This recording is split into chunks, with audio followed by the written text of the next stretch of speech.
15 years I kept the secret. And I chose my brother's wedding in front of 300 of Connecticut's elite to finally expose it. But I had no idea the truth would make me the villain in my own story.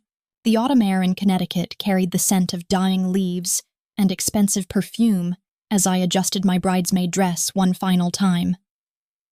The Fairfield Country Club buzzed with 300 of the state's most influential families, all gathered to celebrate my brother Nathan's wedding to Sophia Whitmore. "You look nervous, Emma," my mother whispered, her manicured hand smoothing my auburn hair. "Remember what we discussed?" I nodded, my fingers closing around the manila envelope hidden in my clutch. 15 years of secrets. 15 years of lies all about to unravel in front of Connecticut's social elite. Or so I thought. Nathan stood at the altar in his tailored tuxedo, every inch the successful attorney he'd become. Handsome, accomplished, beloved by everyone. He had no idea that the family who raised him had built their fortune on stolen children. At least that's what I believed. The moment arrived as planned. I took the microphone during the reception, my heart pounding with righteous fury. The crystal chandeliers cast warm light over expectant faces as I began to speak. "Ladies and gentlemen, I'm Emma Nathan's sister.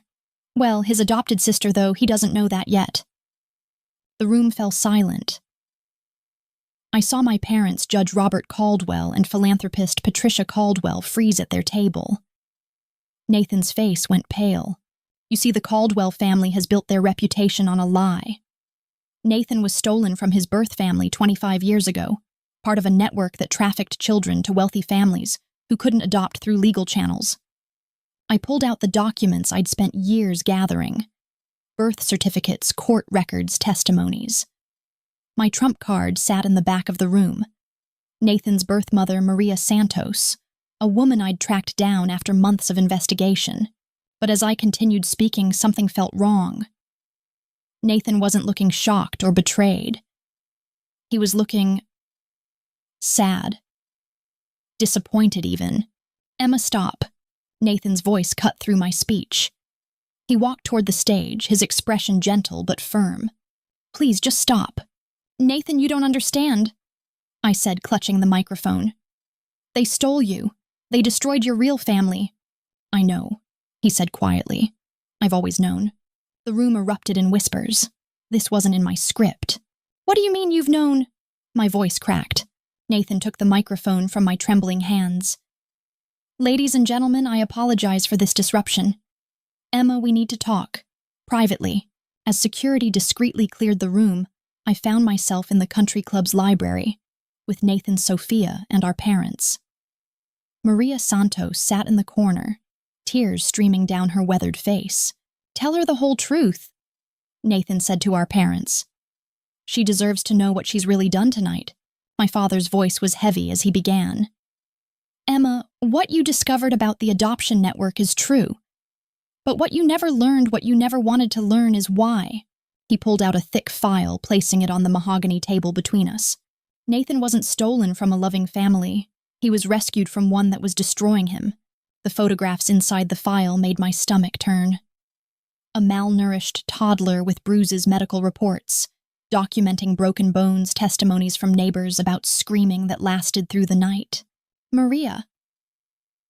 My mother said gently, "Tell Emma what you told us 20 years ago when you found us." Maria Santos looked up, her voice barely a whisper. "I was 17 when I had Nathan.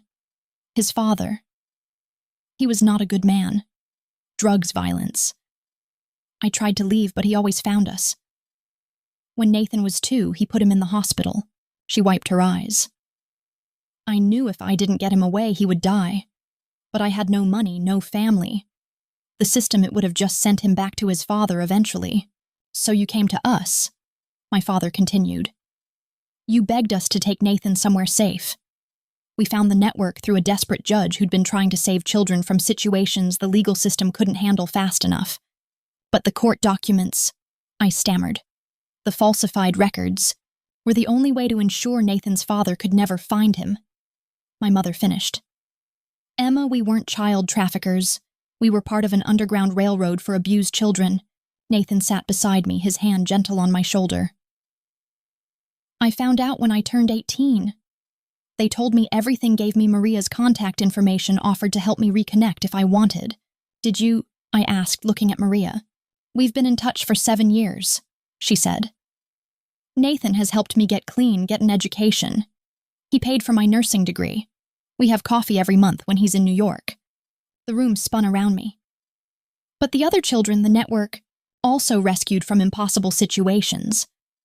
Sophia spoke for the first time. My family was part of it too. I was saved from a cult that was doing unspeakable things to children. I felt sick. So I just destroyed innocent people's lives on national television. The guests have been asked to sign NDAs. My father said quietly. Most of them understand that sometimes good people have to work outside the system to save children. But Emma, the real network you exposed tonight wasn't child traffickers, Nathan said. It was heroes, judges, social workers, attorneys, families, all risking their careers and freedom to save children when the legal system failed them. The next morning, I sat in my childhood bedroom staring at news articles on my laptop. The story had leaked despite the NDAs. Underground Child Rescue Network exposed, read one headline. Modern Underground Railroad under investigation, read another. My phone buzzed constantly with calls from FBI agents, reporters, and lawyers. Some of the families in the network were being investigated. Children who had been safely placed for years were being questioned about their kidnapping. Nathan knocked on my door. Emma, there's someone here to see you. Downstairs waited Detective Sarah Kim from the Connecticut State Police Child Protection Unit. Ms. Caldwell, I need you to understand what you've done, she said without preamble. 3 children were removed from their adoptive families yesterday because of your accusations. One of them tried to run back to his kidnappers rather than return to his birth father. My blood ran cold. Are they safe? For now. But the birth father in question has been trying to get his son back for 5 years. He's a registered sex offender. The illegal adoption you exposed was the only thing protecting that child. I sank into a chair. I thought I was saving them. Good intentions. Detective Kim said, can cause just as much damage as malicious ones. Maybe more because people trust them. 6 months later, I sat in a therapy session with Dr. Rachel Monroe, trying to untangle the mess I'd made of my life and others. The network is being disbanded, I told her. Even though most of what they did was morally right, it was technically illegal. Children who were safe are being returned to dangerous situations because of legal technicalities. How are you processing that? Dr. Monroe asked. I wanted justice to be simple, I said. Good guys, bad guys, clear lines between right and wrong, but it's not that simple, is it? Justice rarely is. Tell me about your relationship with Nathan now. I stared out the window at the Hartford skyline. He forgives me, which somehow makes it worse. He's helping me set up a legal advocacy fund for the families affected by the investigation. We're trying to work within the system this time. And your parents, they're facing federal charges for their role in the network. They could go to prison for saving children. I laughed bitterly. The prosecutors know they were heroes, but heroes who broke the law are still criminals in the eyes of justice. A year after the wedding disaster, I found myself testifying at my parents' trial. Not as a witness for the prosecution as I'd once imagined, but for the defense. The defendants saved my brother's life. I told the jury. I spent 15 years believing they were criminals only to learn they were heroes working in an impossible situation. Our legal system failed these children first. My parents just refused to let them fall through the cracks. The prosecutor, Sarah Martinez, cross-examined me with what appeared to be professional detachment. But I had done my research. I knew her story. Ms. Caldwell. She began, her voice steady, but her hands trembling slightly as she gripped her notes. Regardless of their motivations, didn't the defendants break federal laws regarding kidnapping and child trafficking? Yes, I said quietly. They did. But sometimes doing the right thing requires breaking unjust laws. And you believe you're qualified to determine which laws are unjust? Her voice cracked almost imperceptibly on the last word. I looked directly at her. Ms. Martinez, aren't you qualified to determine that? Given that you were once Sarah Maria Martinez, age 4, rescued from a trafficking ring in El Paso by this very network, the courtroom erupted. The judge called for order, but Sarah Martinez stood frozen at the prosecutor's table, her carefully constructed professional facade crumbling. Your Honor, she whispered, I request a recess. During the break, I found Sarah in the courthouse bathroom crying. How did you know? She asked, her voice raw. The same way I found out about Nathan. I never stopped digging. I handed her a tissue. The question is, how can you prosecute the people who saved your life? Because that's my job, she said, but the conviction was gone from her voice. Because I swore an oath to uphold the law, even when the law failed you first. She looked at herself in the mirror, fixing her makeup with shaking hands. Do you know what it's like to owe your entire existence to something illegal? To know that everything you are, everything you've accomplished is built on a crime? I thought about Nathan, about my own complicity in destroying something beautiful and necessary. Yeah, I do. When court resumed, Sarah's cross-examination was notably gentler. But during her closing arguments, she said something that haunts me still. Ladies and gentlemen of the jury, the defendants broke the law. That is not in dispute. But we must ask ourselves, when the law fails our most vulnerable citizens, what is the greater crime, breaking unjust laws, or allowing them to remain unbroken while children suffer? The judge's eyes met hers, understanding passing between them. However, she continued, her voice strengthening, we cannot have a society where individuals decide which laws to follow based on their personal moral compass. If we find the defendants guilty, we send a message that the law matters. If we find them innocent, we send a message that it doesn't. Neither message is perfect, but one maintains the foundation of our legal system. The jury deliberated for 3 days. When they returned with a guilty verdict on technical charges, but with a recommendation for the lightest possible sentencing, I saw Sarah Martinez close her eyes in what looked like relief.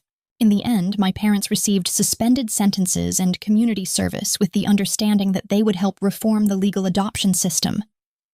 The judge called it justice tempered by wisdom and circumstance, but 17 children remained in legal limbo, caught between loving adoptive families they couldn't legally stay with and birth families that had failed them.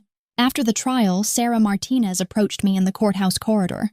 I'm resigning from the prosecutor's office, she said. I'd like to work with your foundation if you'll have me. It's time I stopped prosecuting heroes and started becoming one. The months following the trial were the hardest of my life. Winning felt like losing, and losing felt like winning. Nathan had assured me repeatedly that he forgave me, that he understood my motivations. But forgiveness and healing are different things. I noticed it first in small ways. The way Nathan's laugh didn't quite reach his eyes anymore. How he changed the subject when Sophia mentioned having children. The way he flinched when strangers recognized him from the news coverage. Nathan's not sleeping. Sophia told me during one of our coffee meetings, her voice heavy with worry. He wakes up most nights around 3 a.m. and just sits in his study staring at photo albums. What kind of photos? Pictures of you two as kids. Pictures of your parents. Pictures of Maria. She stirred her latte absently. Emma, he's trying so hard to hold everything together, but I think he's breaking apart inside. The conversation I'd been dreading came on a rainy Thursday evening. Nathan asked me to meet him at our childhood home, the house our parents could no longer afford after the legal fees. I need to ask you something, he said, standing in the empty living room where we'd once played as children. And I need you to be completely honest. I nodded, afraid to speak. Did you do this to save me or to punish them? The question I'd been avoiding for months hung between us like a sword. Both, I whispered. I wanted to save you, but I also wanted them to pay for sending me away, for making me feel like the crazy one for 15 years. Nathan sat down heavily on the fireplace hearth. I kept telling myself it was just about justice, that you were just trying to protect me. But Emma, you destroyed my wedding. You made the most important day of my life about our family's pain, instead of about my happiness with Sophia. The words cut deeper than any cross-examination. You could have told me privately. We could have worked together to help the other children. But you chose the most public, most humiliating way possible. His voice broke. And I keep wondering if part of you wanted to hurt me too for having the life you felt you deserved. I sank into the window seat where I used to hide as a child. I don't know, I said honestly. Maybe. Maybe I was so angry for so long that I couldn't see the difference between justice and revenge. Sophia wants to postpone having children, Nathan said quietly. She's afraid of what we might pass down, not genetically, psychologically. She's afraid we're too damaged to be good parents. The weight of that confession nearly crushed me. My quest for truth hadn't just affected the past. It was destroying Nathan's future. I'm so sorry, I whispered. I know you are. But Emma, sorry doesn't give me back my wedding day. Sorry doesn't erase the fact that when people Google my name, the first thing they see is child trafficking scandal. Sorry doesn't help Sophia sleep at night without wondering if our children will be safe from our family's dysfunction. We sat in silence as rain pelted the windows. Finally, Nathan spoke again. I need some time, away from all of this, away from you. The words shattered something inside me that I didn't know could break any further. How long? I asked. I don't know. Maybe a year. Maybe longer. I need to figure out who I am when I'm not defined by being rescued, or being your brother, or being part of this scandal. That night, I sat in my apartment alone for the first time in years. No Nathan to call, no foundation work to distract me, no sense of righteous purpose to sustain me. Just me and the devastating realization that in trying to save my brother, I might have lost him forever. It was Maria who found me 3 days later, sitting in my apartment in the same clothes I'd worn to meet Nathan, empty takeout containers scattered around me like evidence of my inability to function. Emma, she said, letting herself in with the spare key Nathan had given her months ago. We need to talk. I looked up from the couch where I'd been staring at the wall. If you're here to tell me how I've ruined Nathan's life, I already know. I'm here to tell you about the children I couldn't save. That got my attention. Maria sat across from me, her nurse's uniform wrinkled from a long shift at the pediatric hospital. You want to know why I really asked your parents to take Nathan? It wasn't just because of his father. She pulled out an old photograph from her purse. 2 small children, a boy and a girl, sitting on a worn couch. Nathan, maybe 3 years old, had his arm protectively around a little girl who looked exactly like him. That's Isabella, Nathan's twin sister. My blood went cold. Twin sister. His father sold her when they were 2. Sold her to men who... Maria's voice broke. I tried to find her, tried to get her back. But by the time I had any money, any resources, she was gone. Completely gone. I stared at the photograph, seeing Nathan's eyes in a little girl's face. When Nathan was 4, his father started talking about selling him too. That's when I knew I had to act. But I was 17, Emma. 17 with no education, no family, living in a car with 2 small children and a man who beat us all. She wiped her eyes with a tissue. I contacted every agency, every social service. They said they'd investigate, but it would take time. Months, maybe years. Nathan's father was getting more desperate for money, more violent. I knew we didn't have months, so you found the network. A social worker gave me your mother's number. She said there were people who could help when the system couldn't move fast enough. Maria looked at the photo again. Your mother promised me that Nathan would be safe, that he'd have everything I couldn't give him. But she also told me the truth, that once he was placed, I could never be his mother again. Not legally, but you stayed in touch. Years later, when he turned 18 and found me, he asked why I gave him up. But not Isabella. How could I tell him I didn't give her up? How could I tell him his sister was sold, probably dead, while he got to live in a mansion and go to Harvard? The weight of Maria's secret pressed down on the room. You've been carrying this guilt for 25 years. Every day, every single day, I wonder if Isabella is alive somewhere, if she's looking for us, if she blames me for not saving her too. Maria's voice was barely a whisper. When you exposed the network, when you talked about stolen children, part of me hoped maybe somehow Isabella had been rescued too. That maybe your investigation would find her. Did you ever tell Nathan about her? How could I? He spent years trying to help me heal from losing him. How do I tell him he had a sister who didn't get saved? How do I add that guilt to everything else he's carrying? I thought about Nathan's sleepless nights, his fear of having children, the weight he carried about his rescue. Maria, you have to tell him. He can't handle any more secrets, Emma. Look what learning the truth about his adoption did to your family. No, I said firmly, standing up for the first time in days. Look what my lies about his adoption did to our family. The truth didn't destroy us. My manipulation of the truth destroyed us. Maria looked at me with something that might have been hope. Nathan deserves to know he had a sister. He deserves to know why you made the choice you did. And maybe he deserves the chance to look for her. What if we find her and she's... Maria couldn't finish the sentence. Then at least you'll know. And if she's alive, if she's out there somewhere, then she deserves to know she has a brother who never forgot her even though he never knew her. For the first time since Nathan had asked for space, I felt something other than despair. Not hope exactly, but purpose. Maria, would you let me help you look for Isabella? She nodded, tears streaming down her face. But Emma, if we do this, we do it right. No more secrets, no more manipulation. We tell Nathan everything from the beginning, even if he hates me for keeping another secret. Even then, because the truth, even when it hurts, is the only foundation we can build anything real on. That night I called Nathan for the first time since our fight.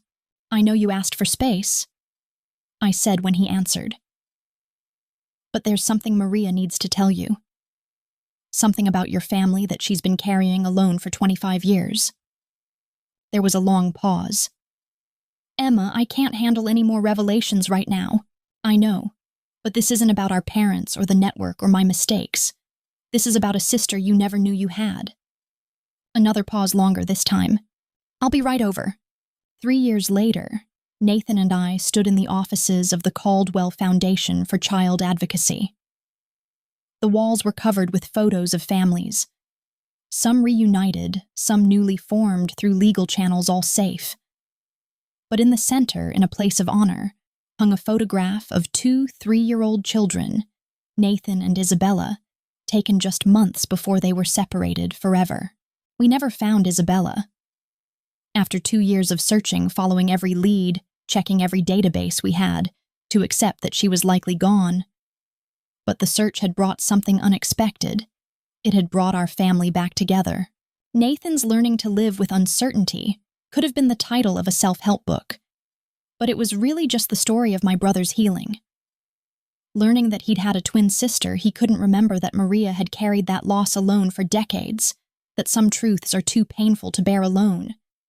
It had broken him open in a different way than my wedding revelation had. But this time, instead of breaking apart, he'd let the cracks fill with something stronger.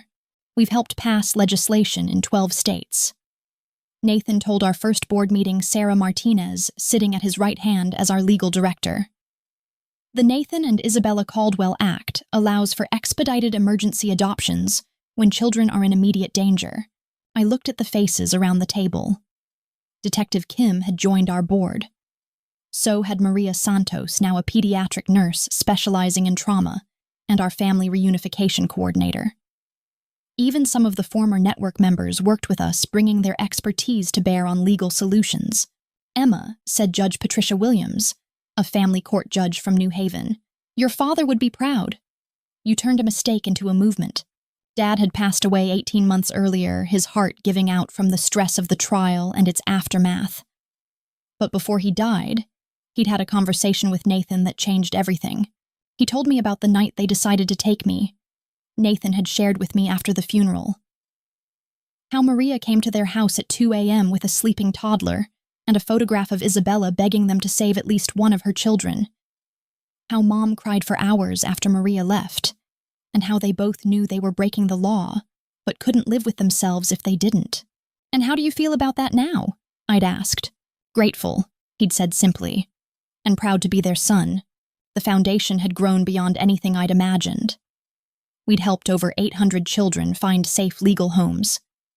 We'd trained social workers, funded legal aid clinics, and lobbied for reform. We'd learned to work within the system while pushing to change it. But more importantly, we'd learned to work with truth instead of against it. Before we adjourn, I said to the board, I want to share something. Yesterday, we received a call from a young woman in California. She'd seen our website, seen Isabella's photo in our missing children database. The room went silent. Maria gripped Nathan's hand. It wasn't Isabella. I continued, and I saw Maria's shoulders sag slightly. But it was a young woman who'd been trafficked as a child, who'd been looking for her family for 15 years. Our database helped her find her way home.